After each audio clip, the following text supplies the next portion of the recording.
Oi, turma. Transição Planetária, de Valdo Franco, Manuel Filomeno de Miranda, no capítulo 13, Conquistando o Tempo Malbaratado. Esse capítulo é enorme, mas vamos lá. Com periodicidade, retornávamos à comunidade para o necessário refazimento, prosseguindo no socorro aos irmãos colhidos pela desencarnação, desequipados espiritualmente dos recursos iluminativos. Lentamente diminuía o número de cadáveres, expostos nas praias e cidades vitimadas pela tragédia coletiva. Enquanto se reorganizavam as urbes, cuidando-se da remoção dos destroços e das reconstruções. A paisagem de sofrimento dos sobreviventes era confrangedora. Porém, a vida, no seu sublime impulso de superar infortúnios, sustentava-os, ajudando-os na reedificação da existência. Rapidamente para nós, passou o período que nos fora reservado para acompanhar os trabalhadores do bem.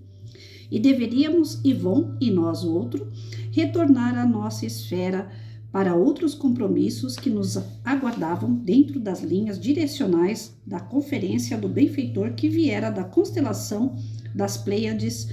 Como é natural, agradecemos ao Dr. Charles todo o seu empenho em auxiliar-nos a entender os mecanismos das divinas leis, bem como despedimos-nos dos demais amigos tomados por justa emoção. Eu imagino o tamanho da emoção. Dr. Charles havia convidado 2 espíritos que viveram na Indonésia a fim de substituir-nos, desde que o árduo trabalho prosseguiria por largo período. No dia do nosso retorno, o sol enriquecia a região com seus raios abençoados e a paisagem continuava apresentando as marcas irremovíveis do tsunami devastador. Quando tomamos o veículo que nos conduziria ao lar, podemos ver à distância a imensa região em volta em sombras densas, nas quais uma vez ou outra brilhavam luzes, representando os obreiros da caridade em sua faina de aplicar os tesouros do bem em favor dos famintos de conhecimentos e de harmonia pessoal. Conduzíamos novas experiências que nos haviam surpreendido pela sua originalidade, já que antes nunca tivéramos ocasião de laborar nesse tipo de socorro. Impressionava-me o milagre da vida que reverdece as áreas mortas na canícula do verão. Enfloresce os ramos secos e quebradiços dos vegetais quando chega a primavera, reanima os corações desfalecidos na luta desigual, faculta aprimoramento interior. Triunfa sob todas as conjunturas, aparentemente destrutivas, apontando o rumo da imortalidade como a vitória suprema da existência humana. Chegando à nossa comunidade, fomos recebidos carinhosamente pelos amigos da convivência diária e, após nos alojarmos em nossos domicílios para onde nos acompanharam, solicitaram-nos notícias da azáfama da caridade entre os irmãos infelizes da Indonésia. Só eu sublinhar essa parte aqui da chegada deles no plano espiritual.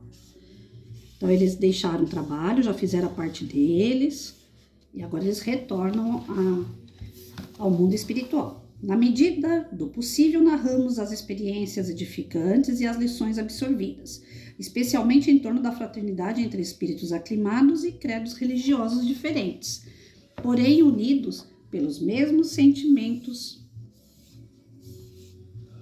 de amor, compaixão e caridade. Realmente descobrimos a solidariedade que deve viger entre muçulmanos e judeus, católicos e protestantes.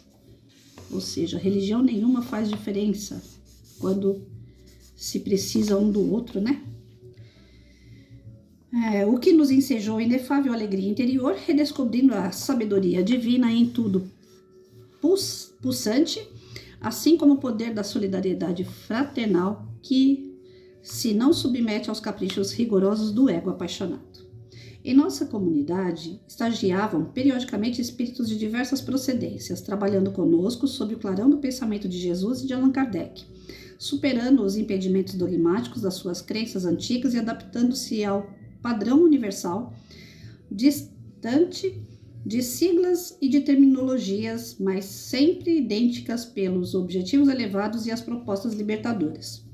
Embora Ivon Costa residisse em outra colônia situada sobre a região do Brasil central, com sede sobre as formosas montanhas de Minas Gerais, convidei-o a permanecer em nosso lar pelo período intermediário entre aquele e os próximos dias, quando retornaríamos à Terra, dando prosseguimento aos compromissos aceitos.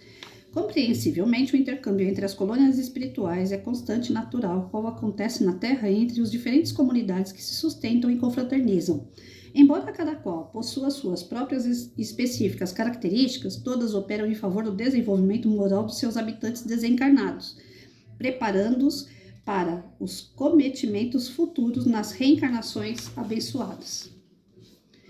Concluído o labor com o Dr. Charles White, faríamos parte, dentro de 2 dias, de um novo empreendimento, cujo mentor ainda ignorávamos, apesar de informados que fôramos convidados a fazer parte de um novo grupo de trabalhadores espirituais. Sabe aquela parte, eu vou morrer e vou ficar lá a vida inteira sentado, né? Ou deitado, vou descansar eternamente? Não existe isso, já perceberam, né?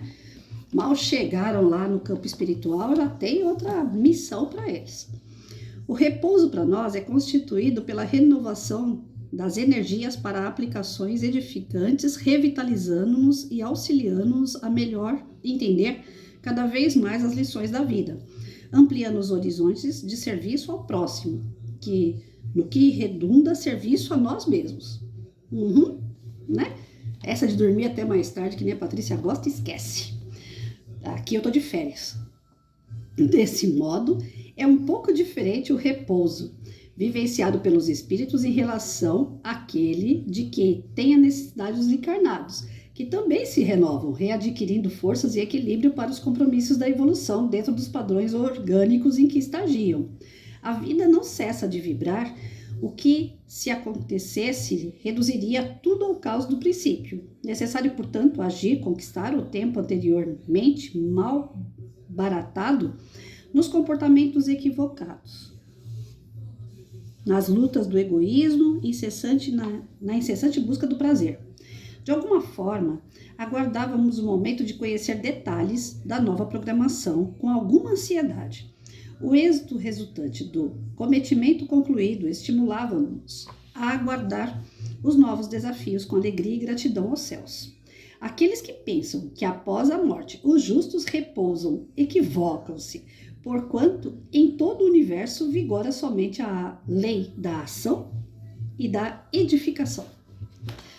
O que eu falei lá atrás, né?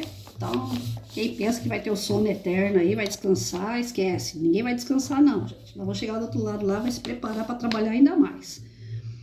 Nesse interim, tomamos conhecimento de que a caravana de serviço aos irmãos do orbe terrestre seria expressiva em qualidade e quantidade de membros, dividida em vários grupos que atuariam em diferentes locais, sendo presidida pelo sábio geneticista Dr. Artêmio Guimarães. Então tá, a próxima caravana, deixa eu só ver aqui, vários grupos que atuariam em diferentes locais. Então agora já não seria mais o Dr. Charles White o coordenador aí, né, do trabalho, vai ser esse Dr. Artêmio Guimarães. Conheci ali um pouco a história fascinante que projetara a condição de chefe do departamento de reencarnações em nossa colônia Redenção. O eminente espírito encontrava-se desencarnado fazia aproximadamente 30 anos, após laboriosa existência missionária no Brasil. Reencarnara-se com a missão de envidar todos os esforços utilizando os mecanismos de preservação da vida, havendo dedicado os seus empenhos em favor da saudável reprodução humana. Havendo renascido em lar modesto, a fim de conhecer as dificuldades e vencê-las desde cedo na cidade do Rio de Janeiro, muito jovem ainda revelou aptidões superiores conduzidas no mundo espiritual. Criança vivaz e simpática, inteligente e generosa, tornou-se jovem responsável e estudioso, auxiliando a mãezinha viúva, lutadora de grande envergadura, que se comprometera a recebê-lo nos braços afetuosos, enquanto simultaneamente frequentava a escola noturna. Com sacrifícios hercúleos, venceu as peripécias da juventude, mantendo-se fiel aos postulados do dever, superando as condições ambientais agressivas e perturbadoras, abraçando o anelo de salvar as vidas ainda em formação, lutando com denodo contra qualquer forma de aborto criminoso. Para melhor desincumbir-se no futuro ministério, transferiu-se para a cidade de São Paulo após a desencarnação da mãezinha, vitimada pela tuberculose defluente da debilidade orgânica e da deficiente alimentação. Passando a... Vai, folhinha, vira. Trabalhar com mais empenho até conseguir adentrar-se na famosa universidade daquela cidade que passou a frequentar com espírito combativo e tenacidade.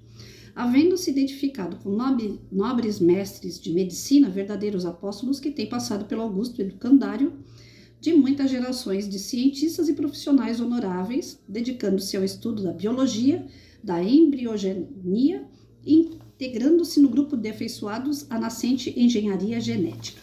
Caraca, que história! Conseguindo por justos méritos, após a diplomação de médico, uma bolsa de estudos em destacada Universidade Americana do Norte, vinculou-se ao fechado círculo de pesquisadores dos anovulatórios, dos métodos de contracepção, que iriam contribuir conforme acontecimento para a drástica diminuição do hediondo crime de abortamento. Com plena integração nas pesquisas, tornou-se considerado cientista nessa área, com seus colegas logrando ampliar os conhecimentos em torno da fecundação humana. O histórico dele é grande. Com o avanço da óptica e da tecnologia em torno da fabricação dos microscópios, especialmente os eletrônicos, pôde adentrar-se na compreensão do milagre da fecundação humana, selecionando óvulos e espermatozoides em tentativas do que seria no futuro a grandiosa realização da fertilização in vitro, da inseminação artificial, facultando a milhares de pessoas a oportunidade anelada de conseguir a procriação.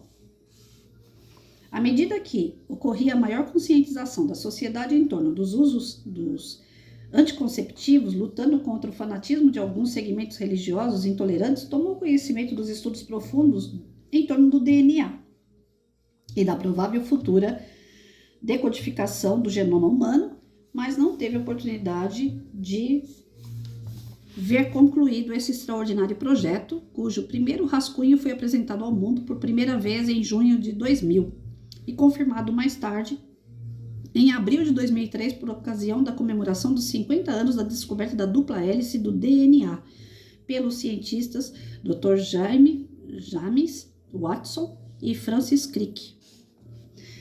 Desencarnou como um justo, de certo modo, de exaustão, decorrente dos trabalhos severos e contínuos, vitimado por uma parada cardíaca que não lhe conseguiu encerrar a audaciosa carreira científica, prosseguindo-a na espiritualidade quando retornou.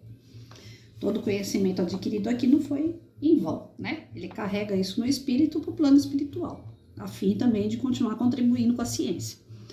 Deixou viúva, uma dedicada companheira, também médica estudiosa e trabalhadora na área da infectologia, assim como 2 filhos adultos. Considerando um triunfador na missão abraçada, hoje é tido entre nós como um respeitável apóstolo no campo da fecundação humana, especialista em reencarnações. Então, no plano espiritual, ele se tornou um especialista em reencarnações. Seria sob o comando desse eminente espírito que aproximadamente 500 obreiros, e eu que pensava que uma sala com 40 alunos era muito, hein? Retornaríamos ao amado planeta para a preparação da nova era, abrindo espaço para reencarnações em massa dos migrantes de uma das estrelas da constelação das Pleiades, na tarefa sublime de ajudar a Terra a alcançar o patamar no mundo de regeneração. Eita, peraí.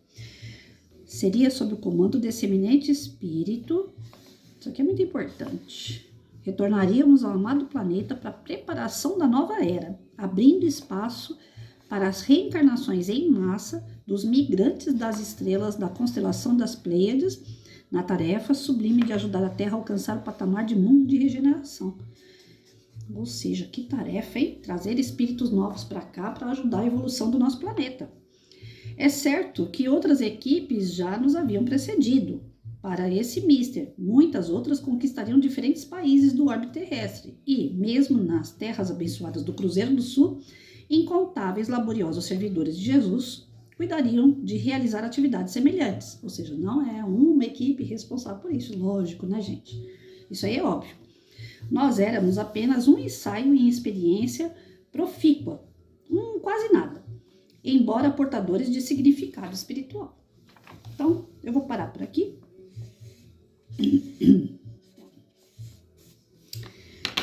Bom, esse texto eu sublinhei ele quase inteiro, né? Por quê? Porque eu estava procurando as partes mais importantes para retomar e falar sobre, né? Então, aqui, a gente, já durante a leitura, eu já fui comentando, né? Não é a primeira vez que é citado no livro isso, a questão do descanso. Então, eles terminaram aquela parte do resgate que foi dado para eles, não é que todos foram resgatados, né? Mas eles terminaram a parte que era deles, de fazer o resgate às pessoas que sofreram com o tsunami.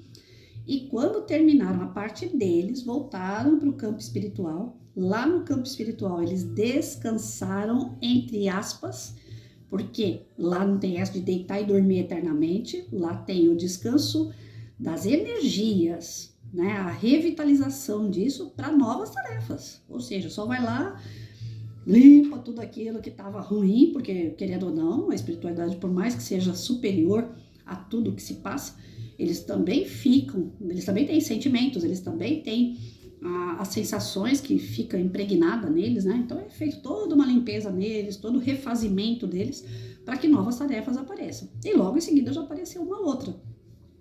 Como eles pararam com a tarefa do resgate de espíritos aqui na Terra, agora era o momento de ajudar a reencarnar novos espíritos. Agora eu entendi um pouquinho da crítica de uma pessoa sobre o livro, né? Falou assim, tô pensando que a regeneração do planeta inteiro tá voltado só por conta daquele espaço ali, aonde pessoas estavam vivendo na promiscuidade, no sexo desenfreado, nas drogas, né? Nas noitadas, baladas e tudo mais, sem consequência nenhuma dos seus atos. E aí acha que tirando aquelas pessoas e colocando novos espíritos, pronto, o planeta já está regenerado. A pessoa, eu acho que não leu assim tão detalhado, ou então se equivocou, ou eu que estou equivocada, né? Aí me ajudem aí, né? Mas o que eu estou entendendo é que aquela parte estava pesada demais. Então era necessário mexer naquela parte ali para que o mundo abrisse os olhos, né? E falasse assim, opa, tá acontecendo lá, pode acontecer aqui, então vamos pegar menos pesado aqui, né? Não é que está dependendo desse lugar a evolução do nosso planeta, mas está acontecendo lá, aconteceu lá e está acontecendo em todos os lugares, vocês podem ver isso, as catástrofes naturais, as outras que são resultado da ação desenfreada do ser humano, né? Então, aonde existem essas catástrofes, esses exageros humanos aí sobre a natureza, acaba tendo um retorno das ações, as reações. E aí, aparentemente, são negativas, mas na verdade são limpezas para que outros melhores possam vir. Ou os que estão aqui se tornem melhores. E o planeta, com isso, vai caminhando para a regeneração. É a forma que eu estou entendendo. Então, agora eles vão entrar numa nova missão, que é a missão de ajudar a reencarnar espíritos melhores, trazidos dessa constelação das Pleiades. Eu preciso estudar sobre isso, porque isso daqui eu não entendo, né? Constelação das Pleiades. Eu acho que é o nome, né, de alguma constelação onde existem espíritos mais superiores. Depois eu vou procurar isso daqui e vou trazer para vocês, né, da maneira que eu consegui entender. Então vai ser trazido nesse momento aqui espíritos um pouco mais elevados para habitar esse local que foi devastado, que foi retirado espíritos inferiores para que outros melhores possam vir, né? Para impulsionar os que ficaram aí a se desenvolver de uma maneira melhor, né? Até gaguejei. Pois é, mas eu acho que é isso. Agora a nova missão deles, nós vamos entrar junto com eles aí na nova missão, e eu acho que essa deve ser nota 1000, porque o desencarne é triste. Seja ele natural, seja ele como for, né? Sempre é triste. Ontem eu tive 2 amigas que infelizmente, né, passaram pela mesma situação. Os pais faleceram no mesmo dia, ontem. E como espírita, como uma pessoa que acredita na vida após a morte, naquele momento ali eu não consegui ter palavras, porque foi um baque para mim. 2 amigas com 2 pais falecidos no mesmo dia, praticamente no mesmo horário. E aí eu fui para a parte da obra, né? Falei assim, meu Deus do céu, eu não tenho esse desenvolvimento todo para chegar lá e saber acalentar esses corações. Eu não sei fazer isso. Eu ainda não sei. Eu estou lutando para aprender a amenizar a dor de alguém quando passa por uma situação como essa. Porque é pai, se trata de alguém muito querido, alguém muito próximo, né? E a única coisa que eu falo, amor de verdade não se dilui. Amor de verdade você vai reencontrar. Em determinado momento vai acontecer o reencontro, vocês vão estar juntos de novo. Mas isso eu tenho para mim. Eu acredito nisso. Mas é difícil você fazer uma outra pessoa acreditar. Então, essa parte que nós trabalhamos aqui, que nós estudamos do desencarne geral, é triste, apesar de saber o porquê, né? Como eu sempre falo, vai procurar o porquê, né? Aquelas pessoas estavam sofrendo ali na Indonésia, tem um porquê. Deus não é injusto, Deus não é um monstro para falar, não, vou matar todo mundo e acabou. Não, tem um porquê. Né? E a gente viu no decorrer do livro que são porquês seríssimos, né? O desencarne ali não foi brincadeira. Mas no nosso dia a dia, com os amigos, com os familiares, por mais conhecimento que a gente vai adquirindo, ainda é um negócio triste de tocar, né? A gente não sabe até onde a gente pode ir no ser humano sem machucar ainda mais. Agora, nessa outra parte, creio eu, né, que eu não conheço, li esse livro há muitos anos atrás, mas li de uma outra forma, sem tanto detalhe, sem me apegar tanto. Então eu não lembro do livro, né? Há muitos anos atrás que eu peguei ele. E eu sou meio desmemoriada, por isso que eu anoto, faço um monte de rabisco, porque eu sou desmemoriada mesmo. Confesso que eu sou bem ruim. Mas eu acredito que agora vai vir essa parte de reencarnação seja mais feliz pra gente. Eu acredito. Espero que sim, né? Toda a expectativa aqui. E eu espero que vocês me acompanhem aí, tá bom? Que a gente aprende junto, né? Tem pessoas que estão conversando comigo lá no YouTube, eu tô achando maravilhoso, vai trocando ideia, né? Quem tá aprendendo junto comigo, se tem alguma coisa para criticar, se tem alguma coisa para positivamente, né? Porque pedrada, pelo amor de Deus, ninguém precisa. Ninguém é obrigado a ver o vídeo, né? Então quem vê, tá curtindo, beleza. Eu não tô aqui atrás de número, eu não tô aqui atrás de curtida, compartilhamento, pra... sei lá, nem meu nome eu acho que eu falei pra vocês desde o começo, né? Não tô nem aí com isso não, gente. Só tô querendo estudar e passar um pouquinho a mensagem, né, de conforto, de conhecimento, né? Um conhecimento tosco, muito tosco, porque eu ainda tô muito leiga a respeito de tudo isso. Mas depois que eu aposentei, eu falei, eu preciso ser útil. Ficar dentro de casa sem fazer nada, não dá. Só ficar aqui limpando casa o dia inteiro e correndo atrás do meu cachorro, não dá. Eu preciso ser útil. Então é uma questão de ser útil comigo e querer ser útil com alguém. Hoje eu assisti uma palestra pela manhã, de uma amiga minha mandou para mim, falando sobre o nosso lar, né? E eu achei incrível a mensagem daquela expositora, né? Ela falando que o Chico, ele teve centenas de obras. Ele foi embora e as obras ficaram em favor do próximo. Onde tem obra dele, as pessoas compram livros e ajudam centros espíritas, associações, ONGs, que ele deixou a obra em nome daquele local. Então, quer dizer, ele foi embora, mas ele continua ajudando pessoas mesmo não estando aqui, presente fisicamente. Aí eu pensei cá com meus botões, eu falei, e a Patrícia? O que a Patrícia vai deixar? Porque a gente, enquanto ser humano na carne, a gente fala, eu vou deixar uma casa pro meu filho, eu vou deixar um carro, sei lá pra quem, né? Eu vou deixar um cachorro para alguém criar. Mas, e na parte moral? O que foi que eu deixei? Aí eu comecei a, né? Aí eu entro em alguns faces de aluno meu, aí eu vejo o aluno lá apontando uma arminha, que nessa semana eu vi. Eu falei, gente, aquele moleque vivia no meu colo.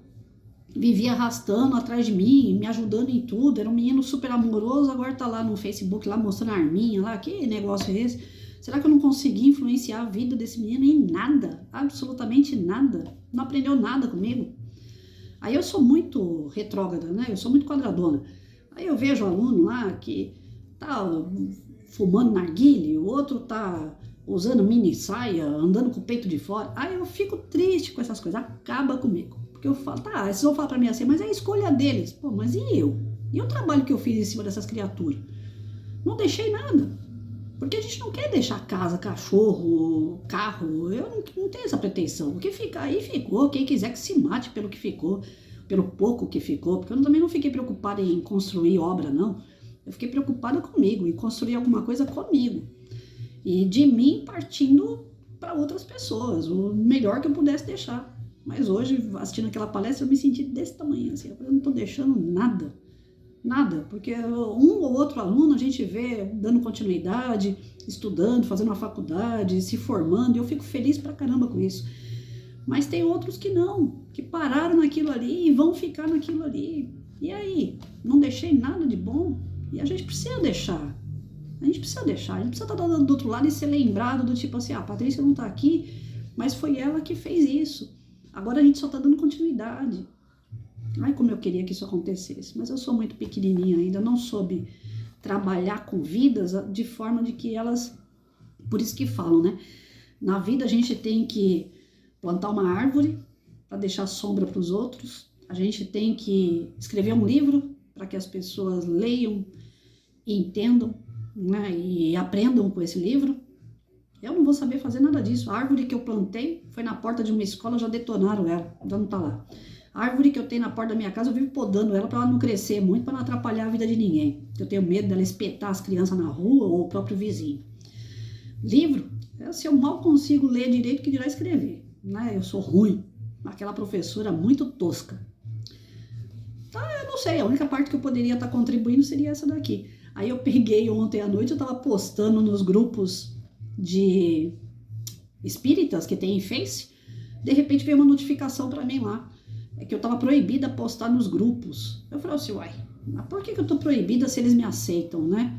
Aí tava lá que foi denunciado através de outros grupos que eu não poderia estar postando. Eu falei, mas me denunciaram em quê? Se eu só faço leitura e comento, não tem nada de errado aqui, gente. Ou tem, né? Aí eu fiquei meio assim, eu falei, mas não vou, nem isso eu vou poder deixar, nem um vídeo. É complicado demais, né? O ser humano é muito complicado. Mas é isso. Aí eu vou continuar postando, porque eu não sei que grupo é que me denunciou. Porque se eu soubesse, eu ia lá e excluía aquele grupo e não mandava para ele, né? Mas eu sou tão tosca que eu mando para todos que eu tenho no meu Face. E aí eu não sei quem é que me denunciou. Vai continuar indo o meu vídeo lá, eu vou continuar sendo denunciada, porque eu não sei quem é. Era tão simples, né? O grupo ir lá e me bloquear e excluir e acabou. Eu não ia estar postando para eles, mas me denunciaram. Então, aí eu estava ouvindo também essa moça falando na palestra, né? Que o Chico Xavier ele foi perseguido até não querer mais, Allan Kardec foi...